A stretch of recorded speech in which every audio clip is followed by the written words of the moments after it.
I am on the hottest podcast in Orlando right now, No U-Turns. Y'all make sure y'all tap in. Let's go. Hey, welcome to the No U-Turn podcast, where we interview entrepreneurs, athletes, and overall dope individuals. I'm your boy Gula Get Rich, and my co-host. It's your boy GB No Pressure. We're here another week. Appreciate y'all tapping in. Make sure y'all like, share, subscribe, do all of that. We get it out of the way early. Get out of the way early. Get out of the way early.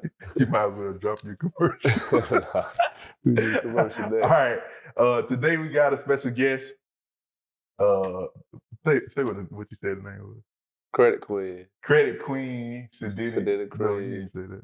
That's what we did. Credit Queen, Sidity Queen. Credit Queen, and she's Sidity Queen. She's great at say she's the credit connoisseur. Credit connoisseur, consumer law specialist, and content creator. Talk that shit. So I'm going to go with those titles. That sounds so like, I'm going to call it plain. How you doing today? I'm well, how are you? All right. Just so y'all know, this take two. Somebody left the mic on. We appreciate you coming here. I'm happy to be here. Come to bless our show with your presence. Can you say take two? All right. Sidity, tell the people what you do. Well, I'm a credit connoisseur. I'm into all things credit, consumer law. Right now, I have a course or class teaching consumer law, teaching consumers how to actually use the Fair Credit Reporting Act to actually have derogatories removed from their credit, but I teach them how to arbitrate those and then to win private settlements and arbitration. So, okay. Arbitrate credit? Arbitrate their account. So if you have an account on your credit and you send your letters to the credit reporting agencies, you ask them to verify, they don't verify, and then you ask them, show me how you verified. You're going through your dispute process, and by the second time, it's like, okay, at this point, you just violated me. So you want to either litigate them in litigation, sue them, or you're going to arbitrate them if they have an arbitration clause. How long have you been in that business? Since the pandemic, like 2020. What did you do before that? Credit. So before then, I was a board certified credit specialist. In 2016, I started doing credit. My thing when I got into credit, because I'm the second oldest of 6 children, I came from a very poor background. Growing up, I didn't know that we were poor. I guess that my mama just made the struggle look good because I thought we was balling. Yeah. So I remember y'all. Shout out to Mo. I know you remember this, Gully. The canned cheese, canned peanut butter, everything weak. The King Vitamin cereal. Oh my God. The box be this tall on the King Vitamin. I didn't know Vitamin. back then that we were poor. My mama just did a real good job of I guess putting us through the struggle because I didn't know we was poor. But now that I'm grown, I was like, damn, we were so poor. But she always taught us that you don't have to be a product of your environment. And I always did well in school. Even now, and to this day, my mom still got my honor roll accolades. So I always knew I wanted to have more and be better in life. So that's where my drive came from, with me actually tapping into the credit realm. So credit can definitely be life-changing. And I saw that. So I was tired of like living paycheck to paycheck. I'm a mom of 4. I struggled a lot. I've been homeless. I just didn't want to go there. And once I changed and cleared my credit and started to like fund my credit, and I was able to tap in. Everybody loves Navy Federal, but it's so many other credit unions. But once I tapped in Navy Federal, I would say, I'm not to my horn, I was the first person in Central Florida to tap into credit repair. Wow. Way back then, and then business credit, it just showed me so much more. And I can say that ever since then, I've been pretty okay. I ain't never had to. I can go from here to here, but I don't want to go back down here. Yeah, but I know you say you got into consumer law during the pandemic. Because during the pandemic, I was doing credit repair. But the rules had to change for the credit companies. They were getting more days to respond and stuff. They were playing, they know they had it, they use their leverage. Mm-hmm. They know, because everybody don't blame everything on COVID. So, based on COVID, I ain't got responded 30 days then, or I ain't got responded 45 days. They were taking advantage of the situation, so it made it harder to dispute stuff to a credit. So like you say, that was the right angle to do. Consumer law, because the regular way you was dead, you were going to be, they wouldn't answer the phone, they were responding, you were dead. That's how I got into actually consumer law during the pandemic. I actually had an account that I had with an old apartment complex. They said that I owed them. They put the account on my credit report. And so like you said, during the pandemic, the rules changed. So I started to try to research a different way that I could get that account for my credit report, and then that's when I tapped into consumer law. Mhm. And I actually, this lady, she broke it down for me for like $50. Yeah. Wow. Yeah, and I got like $17,000 in private occupation off of that account that they was trying me. Yeah. And once I got that settlement, I started So you putting it out you there. sued Hold the on. you sued the apartment place or the house place Yeah, and the for collection 70. company. Okay, they had to pay that check. Yeah. They See paid that's for it. some I forgot the people who do it. They got it's a group and they got a book and they be broadcasting their lawsuits against financial institutions. You feel me? It be like we don't play. You feel me? They be getting a lot of respect. That's dope right there. So you saying they paid you 17 grand? Yeah, Why? in private arbitration because they violated. So they put an apartment on your credit It was a report? collection account. So it's just like with me and you right now. If you come right here and I do something to violate you, are you going to continue to allow me to violate you, or are you going to do something about it? They kept violating the law. The law is written in black and white. So if you don't abide by the law, you're going to arbitrate them. If they have an arbitration clause, or you can sue them. And arbitration is private, but if you sue them, you got to go to county court. Yeah. So Man, you had to get a lawyer. Or you were there with the law Private yourself. arbitration, I was my lawyer. It was your And that's lawyer. what I teach in Did my they class. actually fight it though, or they just settled? Or It's- they settled? Yeah, they do. But they know that it's in black and white. They had it messed up. So and they know the lack of knowledge. When they say lack of knowledge make man perish, they know especially like in urban community. And like I did a credit repair. I ain't know all the consumer law. So they know a lot of people go to the state or actually take them to court and try to sue them and go to that far by They bet on a you. misreported account or something like that. You feel me? But They bet on you not being Yeah. knowledgeable. Yeah. And when you draft or you construct your affidavits in the way that I did using certain laws, they know it's no win-win. Or you back them into a corner. That's what Yeah. she taught me. And once I started putting that information out there, more people was interested and intrigued, and that's what led up to me doing master class and ultimately my course that I offer. So I teach them how I do what I did in my course. I ain't just teaching out my Amos. Yeah, so you I Can I say that on the never- podcast? No, you did. I never, bro. They got a group of dudes from DC. I forgot these dudes.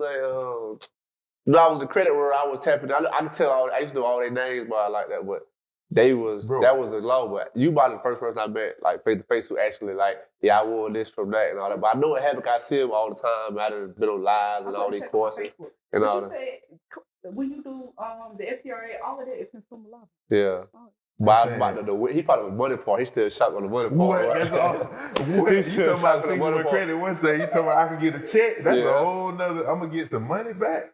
That'll make people more apt to do it. I never heard That'll that. motivate them to learn. I done heard stuff come get anything out of your credit, but you talking about you get a rebate? That's a whole It's in nother. the law. Yeah.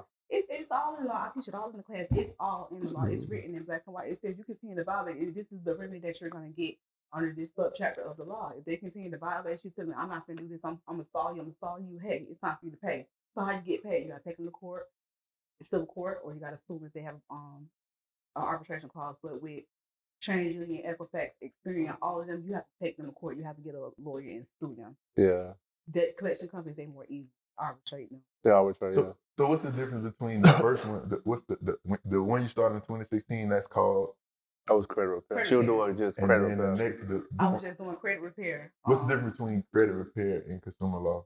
There's really no difference between the two, aside from with consumer law, it's more sovereigns, more private nationals. They tap into what's known as Uniform Commercial Codes, UCC. So they utilize those to they know how to take houses, mortgages. They tap into it's called execute trust and Social Security. Yeah. It's a lot. Oh, and I'm saying you seen that stuff work. I've been seeing people be quoted. You know the Fair Report Act say U.S. Chapter 13, Section BZ, so that they do that for me. They be like They be deep into it. It's a lot, and they will talk over your head a lot, and that's the thing that I don't do in my class and my course. So I've actually centralized a process that he can do. My 15-year-old child can do. He can draft his letters based on the information I provide him in those affidavits. You'll be able to see a clear, concise law to be able to follow, and then it tells you if this don't go here, this happens. If that doesn't happen, is this? You can say this, and this is how you. What can't you get off a person's credit? What's something that don't come off? Everything can come off. Okay. So we're gonna sit here and talk about laws. You don't have to get way. I'm not gonna get way. I just want you to tell me what law tell you, or you ever seen a law that says you obligated to pay a bill? I never even looked. Okay, so it's no law that says that you owe bills. there is a law that says that you don't overdose. How you learning? I just told you in the pandemic, I was trying to get that account on my credit report. What I'm saying, she said, the lady showed her $50. Yeah. She gave her the She formula. said she tapped me in, and from there, long as she gave me the one law, like I said, I'm a very analytical person. I research. So once you open up my mind, like you said, you intrigued, I tapped in and I was just studying different laws. I haven't gotten like knee deep into most of it, but the parts that I needed to do what I need to do, I honed in. So that put me to mind, like in prison, they got dudes we call rip writers, right? Like they study law based on trying to get lawsuit. Like if the door unlocked and the police leave your cell unlocked, I'm at danger, you feel me? And y'all supposed to care cause patrol. So they actually got lost. I'm like, y'all crazy lawsuit. He won $20,000 because these police locked their door. They locked everybody door the whole pound, you feel me? But you actually got dudes who like so into that, like they'll do like law to get out of prison, but they more focus on trying to win lawsuits. But the police be so like, they'll shake them around so much, you feel me? Like they'll pack them up with transfers. They can't ever stay on time with like time frames and court dates if I didn't miss them up. In prison in Rikers Island in New York. No, we win lots of money. I know people won lots of money. I had a roommate with like $1 million, like especially for medical malpractice and like that. They be killing us, man. But the police kind of be messing with them back there, like throw all this stuff away. Like they always be shooting at them, you feel me? So they be like expecting that. But so you offer a class? You have a class where you teach people? I went to class cost. Let people know that. Tell us about the class. I went to class cost. So it's not like cheap. I wouldn't say per se, but it's a good price point for the value of the information that you're going to learn. I taught a class back in February, was my last class. The price point on that one was $497 for the class. I had like 66 students, but I did offer an early bird special for $347. That's not bad. I see class 5,000 to 10,000 one class. I don't want to do all this. Hey, I'm six figures in on classes. I know you. I'm 6 figures in on classes. I get all the big dogs, and you know what I'm saying. It has helped me a lot. Like I'm not where I'm at today without class and mentor for sure. I just asked the class, so that was a good class. That was a good class. Is consumer law business? Is that a 6-figure business? For me, it has been, yes. Last year for you, if somebody wanted to get into it, would that be a 6-figure career? Yeah, you can take my class and you can go through all my knowledge and you can replicate it, duplicate it. Copy and paste. Hey, if that's what you want to do. Don't copy and paste my stuff verbatim. I don't do that. But just make it your own. And if you teach well, you're a good teacher, then yes, it could be a very lucrative 6-figure business for you. Yeah. What's your class? What you host your class on? On the platform? Yeah. I use Teachable. Teachable. Mm-hmm. So which one you like more? When you was doing credit repair or just the education part? The education part, of course. Because you're dealing with people who, if somebody come to your class with $500, I was able to learn. They at least took the step to say, I will learn. Because then, credit repair, like, I used to do credit repair, I think I was charging $495, $500. I had some people doing like monthly payments, whatever. But the people who paid less, the monthly payment, they was the most headache. You even pay the full price. I wanted to work in my move with you. You even pay the full. You the most headache. You got something to say every week. That's just like right now. I have the replay of the course because I'm no longer teaching it. I'm moving into a new How round. much the replay cost? I'm going to get into that. So, yeah, the replay is on sale right now. I did a special on Monday for $57. It's not $57 no more. It's $123.50. So it was $347. Now it's $123.50.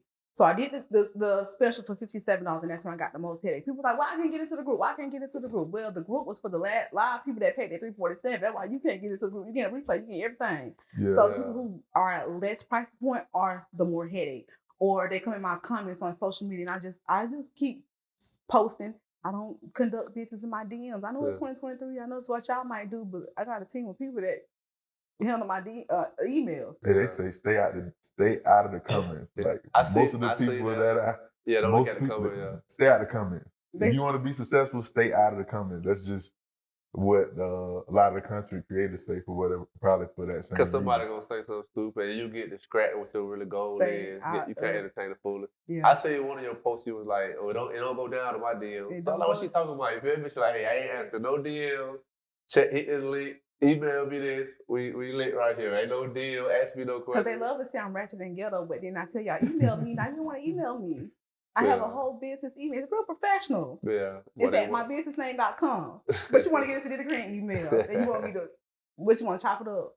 Hey, so did you have a mentor to learn the stuff you learned? Did you have a mentor? I'm going to say, if that's what you want to call a mentor, like February 2022, I did invest $997 in a training from a mentor. She was well known at the time. I took her course. I think it was like 4 weeks. She went through. She actually taught me how to build out my course Run That Remedy on the Teachable platform. I had already had a successful 5-figure day before enrolling with her, and my sister was like, "You need that class. You need that class." I was like, "I'm gonna get it. Because I feel like if I had a 5-figure day, if I invest with her, as your mentor, I'm gonna be able to get to the next level. I'm trying next level that's my thing. That's my slogan, next level. I'm trying to get next level always. So when I invested, it was just like stuff that I already knew. I did get some valuable information like on automations. Automations, that's that sleep coin. I love my sleep coin. Go to sleep, wake up. Go to sleep, wake up. Yeah, sleep. Okay, yeah. Go. I can send a text right sleep there. coin. Oh, okay. I like that. We go sleep coin. We call that passive, but I'll take that. I call it passive. Y'all call it passive. I'm gonna call it sleep. No, I'm gonna have to steal that. I'm gonna have to steal that.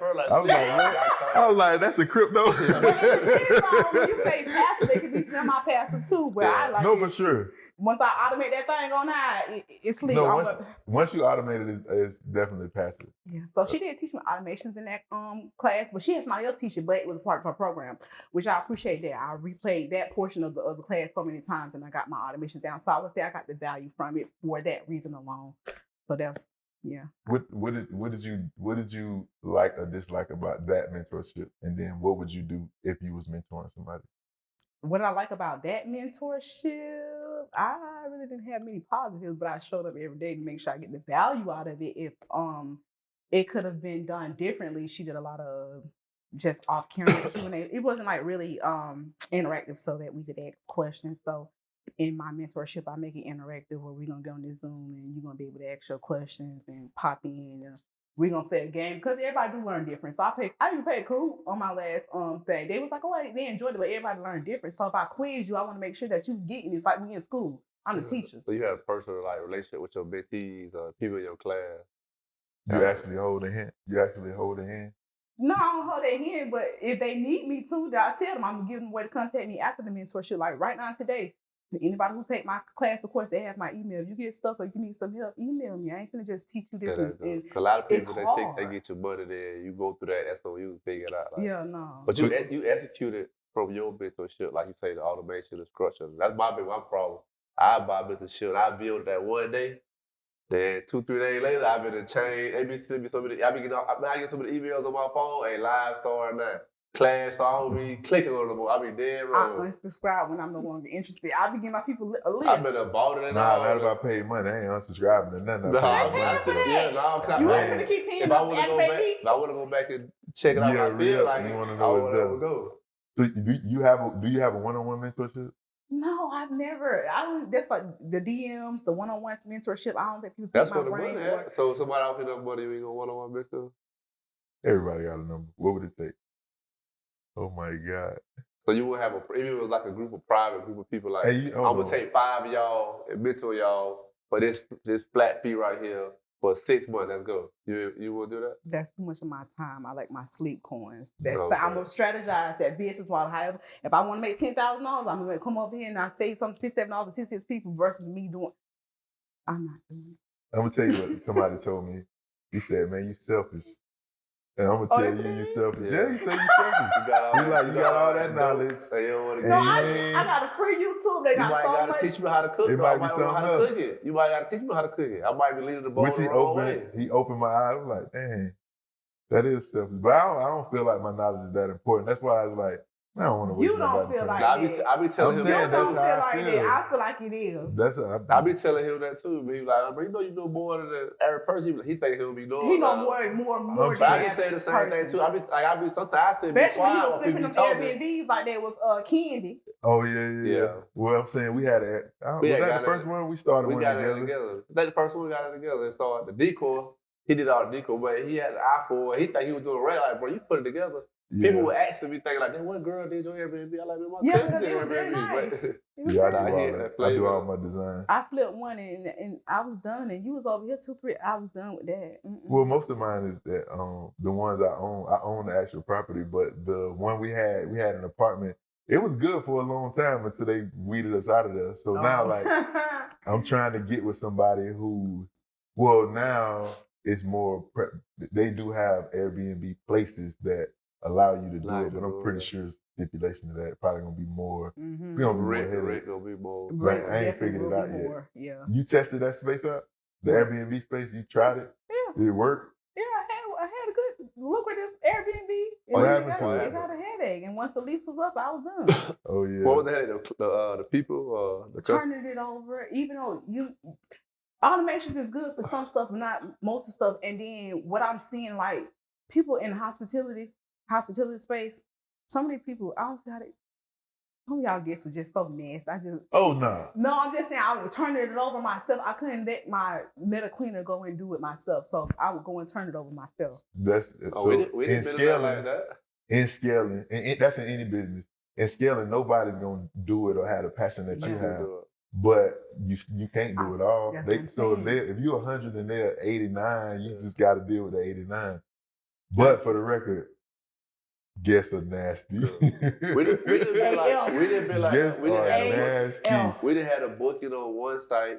I think we had a cleaner on point on Verbal or something. Yeah. Guests walking there. It's a house party. I'm like, with the cleaner?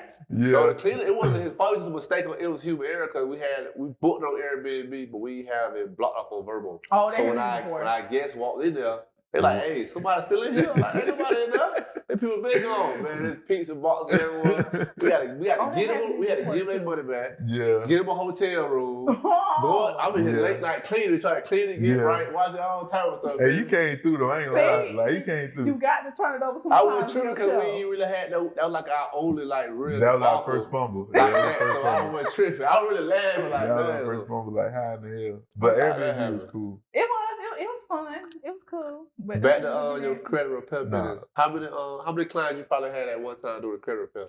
Because I know I had to cut mine off at a limit because it was like. I had me and my mom doing it, so she would take half, I would take half. Sometimes I think 65 was the most clients. Because it'll get overwhelming with like all the dates and you got to buy stuff for that person, all those. Some people obviously gonna take all of them.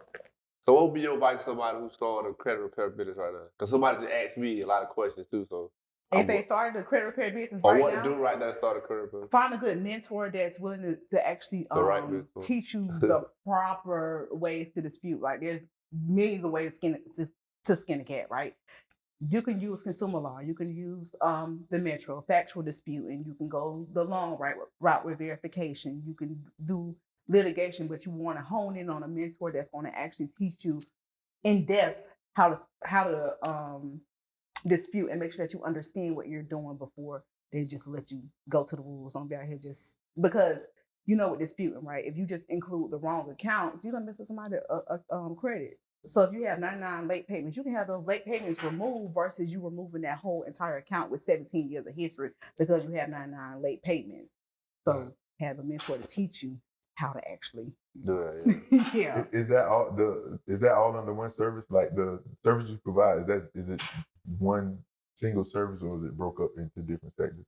I personally don't do credit repair anymore. The service that I offer is just teaching them the consumer law, how to arbitrate. So that's just the main service I've been doing. So you teach financial literacy really because once you fix their credit, what they do next? That's the space I'm getting into next. So I've been so caught up into the consumer law portion. I really ain't had time to get into the financial literacy space and doing the funding. That's my You are doing financial literacy. When you teach somebody how to fix their credit, that's a key part. That's the key part.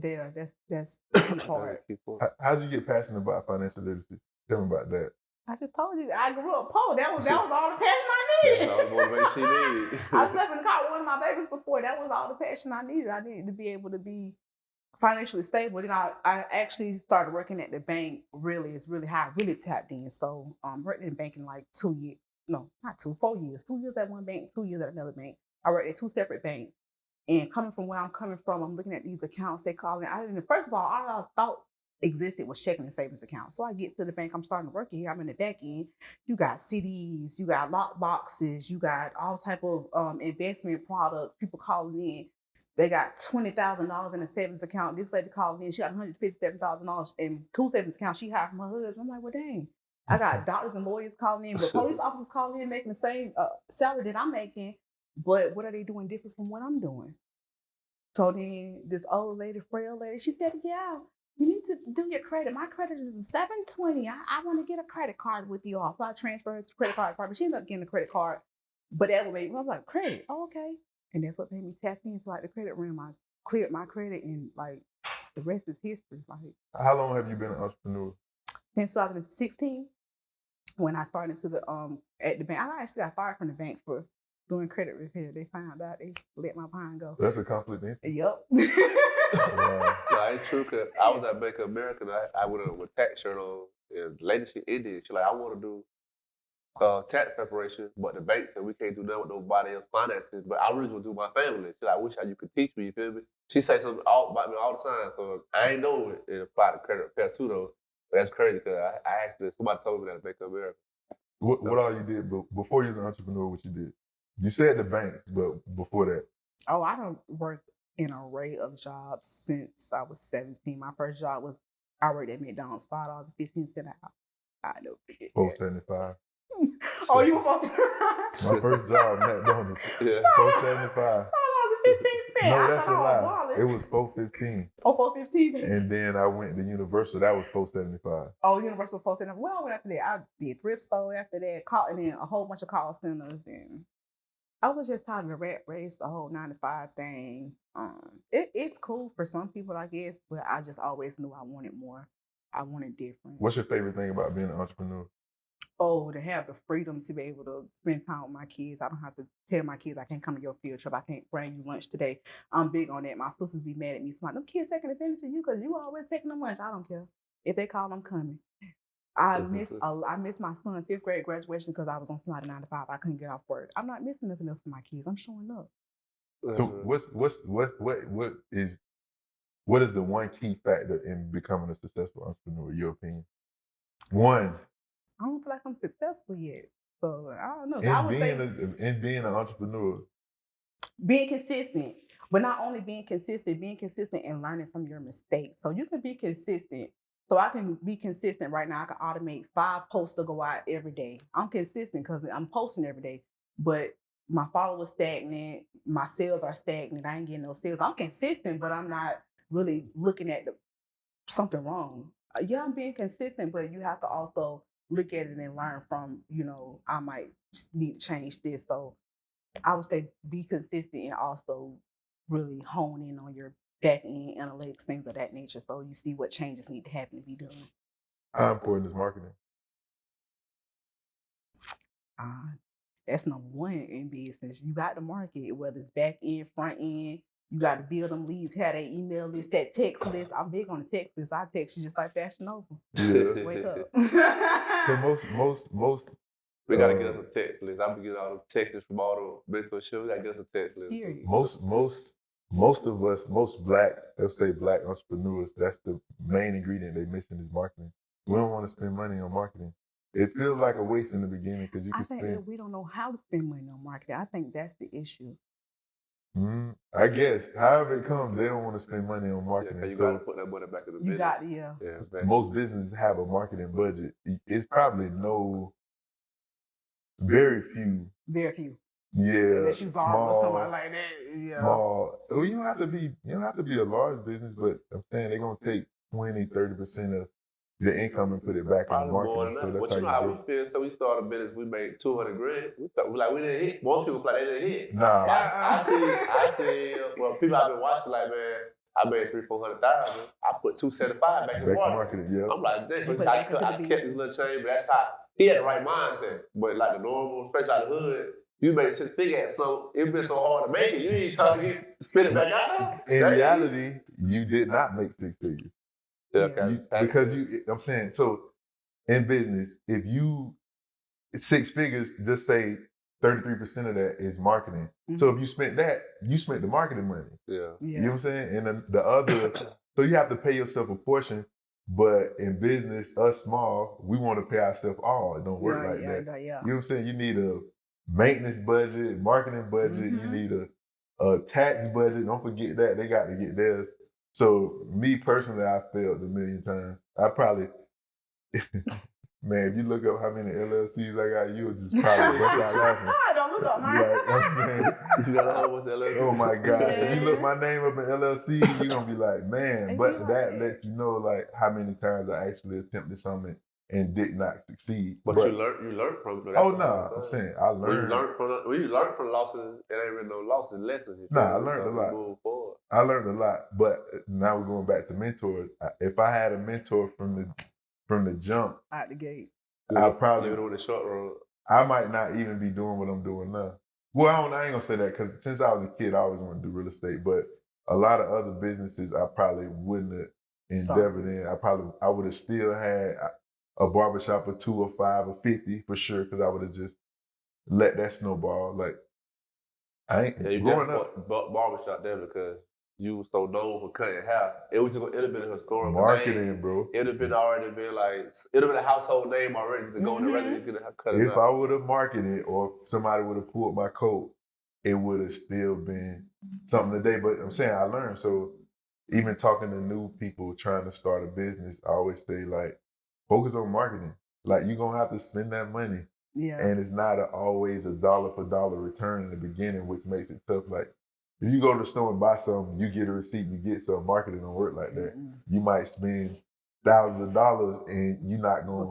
Well, you're building up the pipeline. So once it starts coming out the other side, the fruits of your labor now it's gonna start to make sense. Yeah, because you understand, once you build up that pipeline, but you got to spend that ad budget. You got to fill it up, and filling up the pipeline costs money. It do. And most of us, I'm saying, most businesses are underfunded. Most small Black business, we start underfunded. So if you're able to become successful having a small business, you kind of beat the odds because you was underfunded in the beginning. Like we don't start a business and have enough money for an employee. We normally the only employee, and we ain't paying ourselves. We ain't even paying ourselves right. You know what I'm saying? So you'll look at just say like over the course of doing business and trying stuff, you get somebody to look at your business model and you're like, oh, okay, I make this amount of money, and then they look at it and they be like, well, shit, you're not paying yourself, so you got to take that off. So if you replace yourself and put somebody else there, that's the true number. It's not all of it. You feel me? So I don't know. Business is tough. Yeah. Business is tough. Business can be tough. Ain't nothing about it. That's why we say entrepreneurs don't work 40 hours. We work sometimes you work 80 hours a week. You feel me? You always on go, always on call. Got to figure stuff out on a laptop at night. I be doing, but sometimes I be doing taxes. What if I can go and I'm checking the stuff and put these turns in. Feel me? I was at office all day. You feel me? So I always hear people say like, you're not working if you do something you're passionate about. I never really understood that, except now, like I'm saying, me, I like real estate. I'm passionate about it. I'll go in the house and hear though. I'll work in the house till 3 o'clock in the morning, go to sleep, wake up at 7, back in that bed. No beds, no nothing. Like I could do that. It don't feel like work. Yeah. But if I'm doing something, you know what I'm saying? Like say you're doing something you like, I hate you got a passion, like you be trying to design this. I want this wall over here.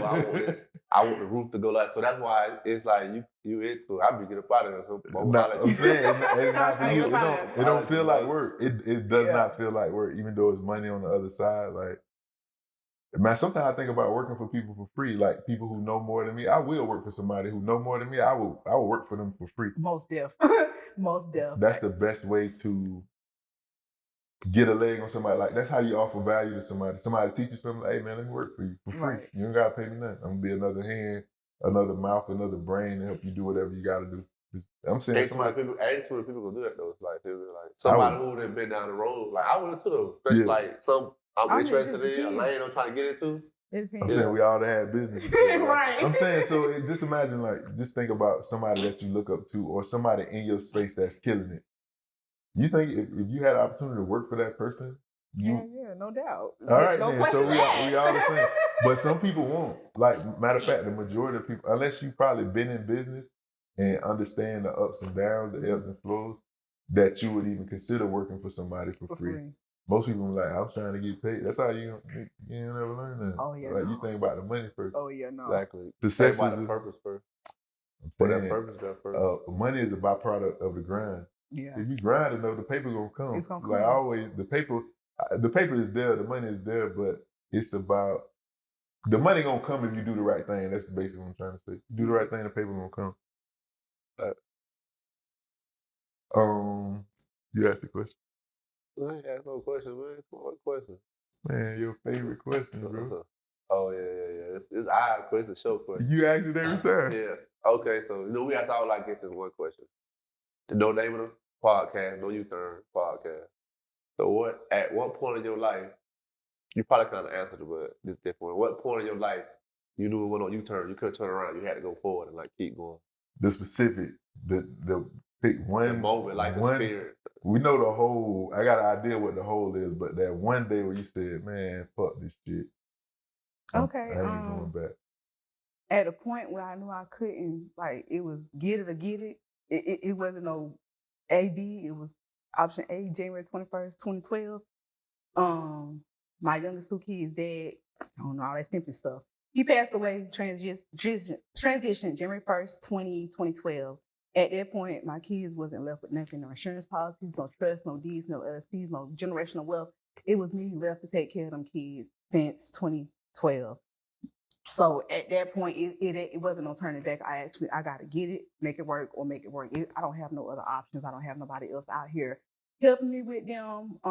They have family, but I'm the only parent that all of my kids have, really. So that was just the no U-turn to me. Like it ain't no turning back. I got to make it work, and I want my kids to have a good life. But I want to leave them when I transition myself. Leave them with trust. Leave them with something, my legacy, something to carry on. Not just leaving them out here stuck in the world where they don't know what's going on. So I teach my kids all the time. My son, he watches me. They know just about more than what I know when it comes to financial literacy. I got a daughter going to college next year. Just teaching them the foundation of how to survive in the world. I always tell my kids, if you can't buy 3 times, don't buy it at all. That's just my philosophy. That's how it's supposed to be. How you like all the super law. You sound like you said your 15-year-old son could do it. Like that's something cool on that too. Though he teaches daughters the same way. Like you supposed to be. It's still a little young. Imagine look how long we got it. You hear? Imagine they get it young. It gonna come second nature of how to budget, how to save, how to fix your credit, how to like invest and stuff like that. They'll be so far, man. They don't even realize how much they'll be to their peers. You know? I have my middle school. I'm taking him to school the other morning. He's 12 years old. He's telling me, "Yeah, Mom, I'm gonna get me a house with some land." I'm like, "What you got a house with some land?" He's like, "Yeah, I want no apartment. I'm gonna get me a house with land so I can have my 4 wheelers out there." So it's already embedded in their mind that we ain't finna be on this. That's where it started. So would you let your kids start off entrepreneurs? So do you push your kids mainly towards being entrepreneurs, or you push them towards college? I don't push them either way, but my sons, they have already expressed interest in being entrepreneurs. They already told me we go to business. My baby son, he came to me with an idea so good. I want to tap into that myself. I said, "No," and I told him, "Well, write a business plan for it." He went in the room, came back 5 minutes later. He got the whole business plan. He's 10 years old. Yeah. He wrote the whole business plan. My daughter, she on the other hand, she want to go to college, so she taking that route. My boys want to do entrepreneurship. I just let them do whatever, and I'm supporting them in whatever aspect. What advice would you give a young Black female entrepreneur starting? Start not. Don't tell your goals. Don't tell your visions to tell everybody, because just like with me, I tell some people my dreams, goals, aspirations. They don't see it. They don't see me being a multi-millionaire, a multi-billionaire. They don't see that. They see little Nene from the hood, the little girl that just walk around sucking her thumb. They don't envision the dreams that I do. So sometimes it can deter you from your end result if you have so many people that you tell your goals, your dreams, and they like, "Oh no, you ain't gonna do that. You can do that." Keep it to yourself. Be consistent. You're gonna fail. Learn from your failures, and that's what's gonna ultimately get you to where you need to go. Make sure you write down goals every day and work towards those goals every day. You don't have to say, "I'm gonna be a millionaire." No, I want to make $100 this week. Plan out what you're gonna do to make them $100, and then you keep working your way up. $1,000, $10,000. The journey of 1,000 miles start with one step. That was like one of the coolest quotes I ever had. So a lot of times people are like, they want to make $1 million. You got to make $1 first. You want to skip over the dollar. You just gonna jump to $1 million. Like everybody like that. You can't skip the So journey. like, I learned that too. I just said I'm gonna build $1 million. But no, you gotta make sure you can consistently first make $1,000. Then you need to consistently make 10,000. So I'm not even where I want to be yet. And even thinking about. And then I think getting me to the next level will also be getting the right mentor. I know what I need, but I haven't really seen nobody that's gonna offer, everything that I need. So I'm still working on it. But how you transition from Lil Net to Sidity Cream? How that happen? Yeah, where that name come from? She tried to slip it. You tried to slip Lil Net. Who is Lil Net? My name is Antoinette, but the people I grew up with, my mom, people social media, people I work with, everybody know me as Net. Now, I used to suck my thumb until I was 30 years old. So I transitioned. I got braces. Since you was what? I sucked my thumb until I was 30 years old. Oh, okay. I stopped right before I turned 30. So yeah, a lot of people. What made you stop? I got braces. That's the only thing that made you stop. Mm-hmm. I still sleep with a blanket every night. My blanket. I know some people that's 30 years old still suck their thumb. I was, but I still sleep with my blanket though. I thought it was crazy until you just said it. So now I gotta go back and apologize to that person. Like, you hurt people's feelings. I was the type of person I ain't care. I ain't heard nobody. You can't tell me nothing. I be in school. I be at work. I did not care. You can't tell me nothing. I did not care. I see on your page you were saying you made a reel and you were saying like everybody be talking about I be ratcheting my delivery, but like you stood on who you is. I respect that. You feel me? Like my delivery is what I'm saying work. Like basically what you were saying, but what I'm saying work. Do I got results to add up? Feel me? Right. So like and you were saying it's just a personality. It's my persona. How I'm getting out. Feel me? So was your parents entrepreneurs? No, they weren't. I actually taught my mom everything that she knows about credit. I educated her. My great grandmother, they was out there in the slave in the field. I came from a very poor family. No. Mm-mm. Was it any one person that made you get into the entrepreneur space? Is it any one person that inspired you? My sister, my older sister, and when I talked to her about that, I told her, I said, girl, you the one that made me want to start a business. She had a detail business, 2016. I never remember. I'm like, my sister got a detail business. Oh, she an entrepreneur. Yeah. She ain't never taken no way. She never did nothing, but she inspired me to want to be a business owner. For sure. She started washing cars. Yeah, but now she don't do it. She don't want to do it at all. She don't want to do nothing with entrepreneurship. Quit if you watching this, girl. Crank back up. She's telling you to crank back up. But yeah, she inspired me to want to be a business owner. So what's next for Sidity Cream? For me, I want to I got big things coming. August 2023, I'm gonna tap into my financial literacy funding. I'm gonna be teaching that. I have YouTube where I teach all of my consumer law stuff for free, so you don't really have to purchase or buy into me. If you go watch my YouTube, you can learn everything that I have in that course. But that just comes with the mentorship. I'm gonna switch lanes and just start teaching people, because everybody don't know how to budget. Everybody don't know, in order for you to be financial literate, you got to be, you got to hone in to be strict. You got to actually. You got to have discipline. You got to have discipline to pay your bills. But if we don't have the resources to pay our bills, just teaching people different stuff. Yeah. So how do we, just say as a people, what do you suggest to help people become financially literate? Like, what do you think they should do? I first start like budgeting. You need to see, like you said, with entrepreneurship, when you get paid, all of that don't belong to you. So you need to allocate your spending or be able to I don't know.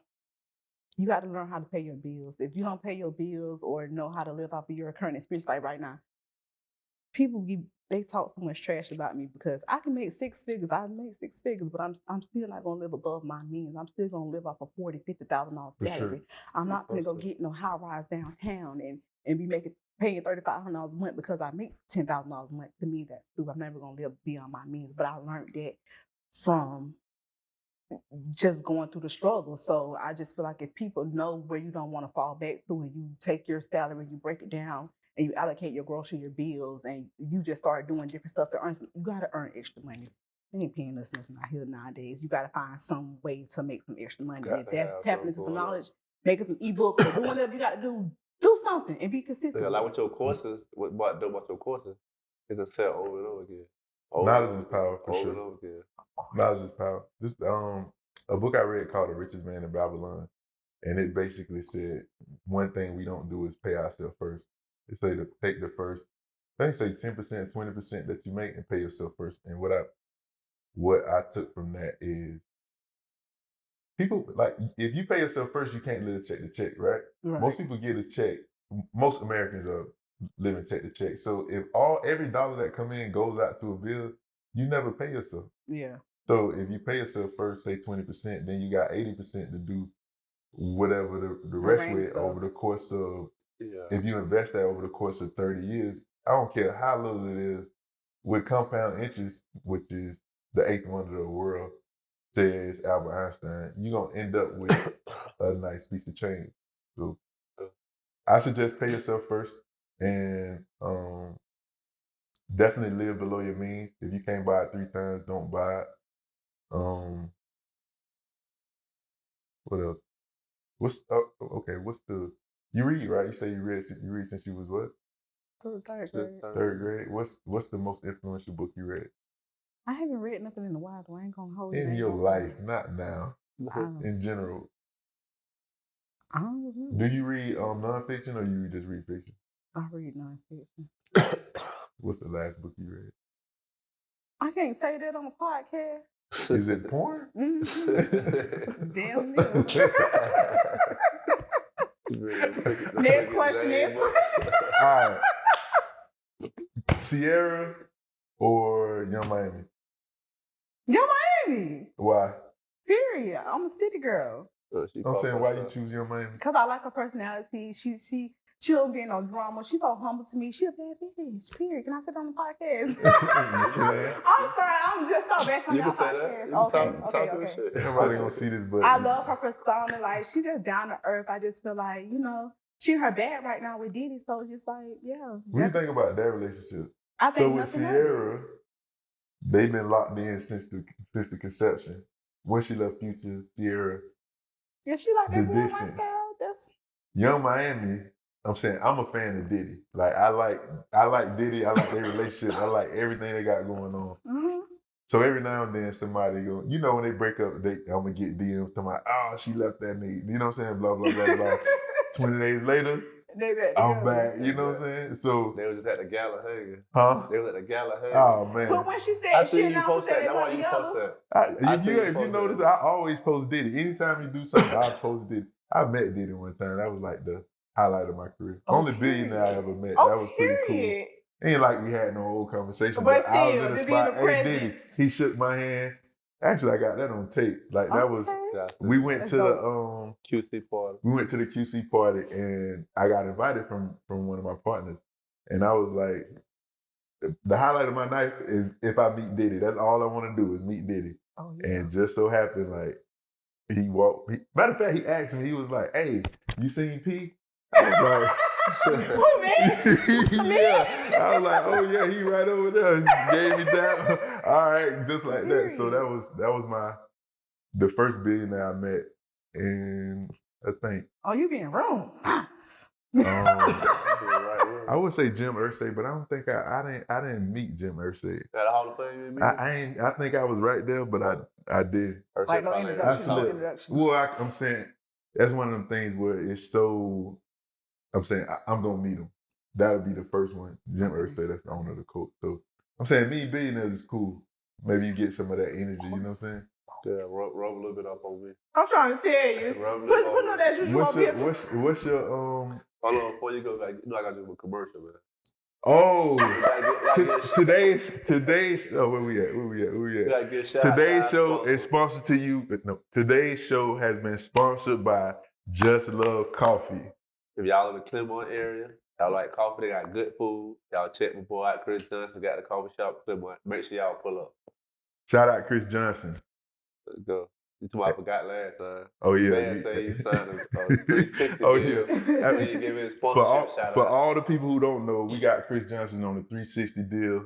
You know what I'm saying? So we will be proceeds for what the Raping You Records. Could have been records. Oh, could have been records. We'll take that. What else? Anybody got a minute? You want to shout out the podcast? Make sure y'all contact us DMS. We got y'all. Oh yeah, we got advertising spots. Chris paid up for the year, but we'll bump him out. What's my next question? It's something that I forgot. So you were finna say it till he went over there on a commercial break and stuff like that. that. You know what I'm saying? Hey, Chris, you're gonna have to pay us for that. What was next? Did I ask about the YouTube? No. Oh, okay. Tell us about your YouTube. Do you have a YouTube?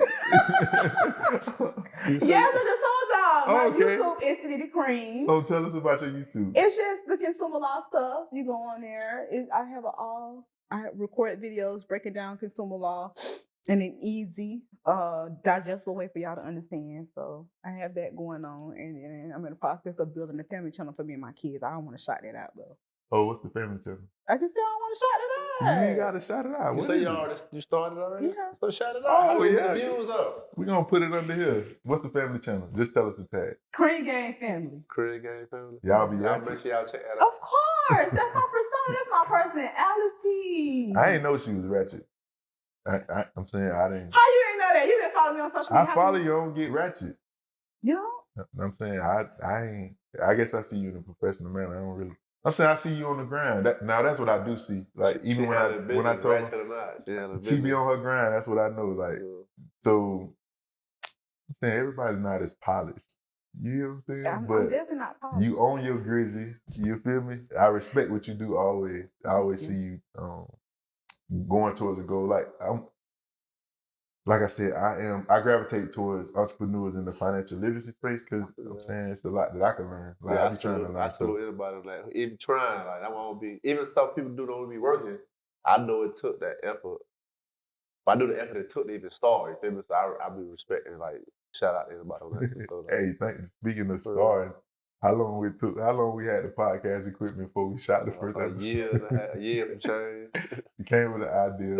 It took a year to even shoot the first episode. Y'all bold though. I came up with the idea. I was like, I want to do Sidity Talks and I want to do a podcast. And I was Let's do it. Can I be a guest? Man, I was scared. We got all the equipment. This is the first time I ever even sat down in my podcast. So I turn down people all the time. Like, come on, come. So you got a lot of information. And he said you selfish. You're right. Because you got a lot of information. You got a lot of information. You don't want to give it to nobody. You want to give it up. It's not that. It's just like you said. It's the nerves thing and speaking. Just be yourself. That was one of my goals for this year. I'm a big goal setter. I'm a big goal setter. You should take a shot earlier. I should. I'm a big goal setter. So one of my goals for this year is number 11 out of 12 was to be better at public speaking. So I've accomplished that. That's one of my goals. Podcast. I don't know if it's public speaking because the crowd is you can't see them. It's definitely public. The crowd behind them. It's definitely public. But you know you're gonna see it in their mind. You know in your mind that they gonna see it. So you like this public speaking to me. Man, you got two people in the camera, man. Public speaking is when you get. And I ain't telling you what. You know what? You right. But when it get uploaded, it's going public. Millions of people for sure. Millions of people. Because we're gonna speak that. We're gonna speak that juju all over how the channel. ET do when he get on the podium and it's 3,000 people in there.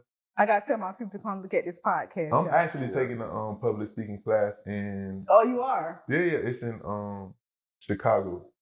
Well, you gotta travel. Yeah, you want to come? It costs probably like $1,900 though. Okay. But my mentor turned me on. Like he's taking public speaking and he said something that I should do, especially doing this. It should resonate. Most definitely. If I do decide to do my podcast, yeah, that's something. We got all the stuff. Anytime somebody says something about podcast, hey, we got all the stuff. You feel me? Yeah, no excuse. Trying to start a podcast. But y'all have a clean podcast. Y'all know me. I'm gonna be on some regular stuff. Hey, listen. Remember. See, like I got so many you'll be our second. Segment. You'll be our second artist. We got Chris Johnson in the 360. We gonna sign you to the 360. We got the production crew. We got all the equipment. You don't have to do nothing but just show up and do your thing. Show up and show out. For real. And I got another. They got their stuff together. I got another space that's. We got a couple locations, though. Yeah, for sure. Oh, excuse me. Yeah, we got a couple locations. For real, we were saying I'm being for real. We was just saying we need to sign a female. Two female. Supposed to do what's the name, and one of them need to be on the ratchet side. Cause I'm saying that's where you gonna get all of the. Exactly. I'm for real. I'm for real. Now we need one. We need another person who's gonna be able to. The yin yang type thing. It could be They yang gotta go and against yang. each other. Oh, okay. Yeah, it could be Yeah, yang and yang. It could be two, but They gotta be girls loud. They could gotta get. be louder. You know, like I was gonna resonate to certain people, but girls, like y'all could talk relationship. That's why you brought up Young Miami. Y'all like that ratchet shit. I don't care. I'm a curse. Y'all niggas like that ratchet I'm shit. That's why Diddy. they say, oh, I know. They be in my I'm DMs. saying, They like I that just ratchet told shit. you, I'm Diddy. You- I'm Diddy. Look, and you be, yeah, they like I don't Young want to Miami. be. I don't want to be Russell Wilson. Sign me I don't up. want to be Russell Wilson. Sign me up, Young Miami. Young Miami me. You know what I'm saying? Period. Keep breaking up, coming back, breaking up. Hey, daddy gonna be here all the time. Just, Period. you get sick of As my long as we shit. got that understanding, I don't need nobody else in my I don't business. even know if they got to understand it, because if they did, she wouldn't leave. But eventually, it She comes. said, but you, even though if you have an understanding, you already know how they go. You can have an understanding, but she's still human, so some stuff still gonna make you mad. She said she was broke up when she had the baby, and she had the baby on the in the store. She wasn't broke up with I'm that saying, man. when you have an understanding, you pass the breakup. At least that's what I think. I feel the But same that's what you way. can say on your show. Yeah. What you gonna call it? Sidity Talks. I already told you the name. Okay. What's up? You locked in. Period. Sidity We Talks. had a contract I got- printed out for you. It's already in my Right. notepad over there in my phone. I be writing out all my topics. I was gonna talk about them on my YouTube, my podcast, however. I got a lot of. I've been through a lot of stuff in life. I done stabbed people, cut people. No, I that's got a not lot. this show. No, I'm just saying. I got a lot of stories I can share. We got you on the show because Okay. you are a what you On call my it? You a staple. past. You a My past. But in order for me you a to get giant no in the space. U-turns, in order for me to get no U-turns, I had to You come had to go from. through the struggle. Yeah, I don't do that stuff no more. I'm just saying, if I was to tap into a podcast, I'll make it fun and relatable. You know everything you can to say will be used against you in the court of law. You just said you stabbed somebody. Yeah, the police know about it. Oh, okay. I didn't All go right, to jail so for it. tell the people where they could find you. I am Sidity Cream across all platforms: TikTok, YouTube, Twitter, Instagram, Facebook. Sidity Cream. You make across TikTok? everything. Yeah, I got two TikToks: the family channel and my business channel. Before we go, what y'all be doing on the family channel? I'm just asking. Vlogs, pranks, challenges, speed eating challenges. We do all types of stuff. We ain't got. What have you done that got the most views? Shop with my food stamp. What? You Wait a asked the minute. question. Hey, listen. We taking this off. We taking this Why off. would you want to take it out? I'm gonna tell you after the show. You just told me don't. Be yourself, tell her. Be He yourself. just told Everything me. you can and say will be quote law. But that also goes into being knowledgeable as well, because you can make $1 million and still qualify for food stamp. Okay, talk I that didn't know shit. that. You Yes. put me on. Okay, well, cool. Because guess So what? she was shopping with Remember food how you stamps. just said when your business, if I make $1 million in my business and my LLC made that money, but when my LLC pays me, they'll This is true. pay me, This is true. and I am broke and I qualify for food stamp. Don't come for me. Okay. Hey, I'm just, you know what I'm saying? I ain't, you know, like that. now you got haters. And they gonna be like, that bitch said she I don't give care. up food I stamp. put I it on know YouTube, she got all this so money. and I tell them that the same thing on YouTube. I added that class up, so I know I already know you were over the mark at What that you time. said? You added that class up. That master class. I got this many students, they paid this much. I was like, damn, she got that check. That's the first thing I did. Let me see that class. Why would you do that? What you mean? You a numbers person? But that's the first thing I do. Anytime I hear numbers, when I hear numbers, that's the first thing I go to add up. I'm the same way. I ain't gonna lie, I'm the same way. I'm definitely the same way. That's being an entrepreneur. We appreciate you coming over. Hey, we definitely appreciate you for coming out, showing up, even though you don't show up for People Podcast. We special, we privileged. We We appreciate y'all watching. Everybody who's been supporting us to tell us how we look, what's going on. We still figuring it out, but we here. Shout out to the production crew and where my camera at? Shout out to the production crew. Like, share, and follow. Subscribe. Get somebody else to watch. Share. Look on your community tab. Cause we trying to come up. You know what I'm saying? We trying to get Chris Johnson to pay us the money he owes us. Yeah, he ain't paid us yet. He ain't paid us yet. Y'all know he multi now. They know you. CJ2K, Hall of Fame, 2,000 yards. We sending a blank check. All right, let's go. All right, we'll see y'all later. No U-turn, let's go.